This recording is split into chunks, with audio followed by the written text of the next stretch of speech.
आपल्या हॉटेल बाकीश्रीला भैया जेव्हा क्वालिटी बी विचारा आणि क्वांटिटी जेवण कसं झालं विचारा भैयाला आमच्या तर कुठून आले ती बी विचारा. तर मित्रांनो, आज आम्ही पुणे जिल्ह्यातून, पुणे शहरातून अख्ख्या महाराष्ट्राची रग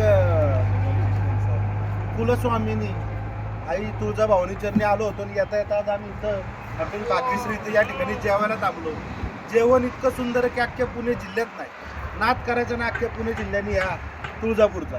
या तुम्हाला दाखवतो या ठिकाणी टावरा पद्धतीचं कसं जेवण आणि मटण या ठिकाणी उपलब्ध जातं. पातेले दाखवा चला. पातेले इकडं. हे हॉटेल मालक अतिशय सुंदर, समोर शिजवायचं आणि ताटात घ्यायचं, एक नंबर.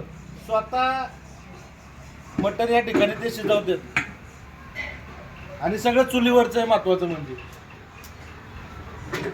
हॉटेल भाग्यश्री नात करतो का जेवायला यायच लागतंय. हा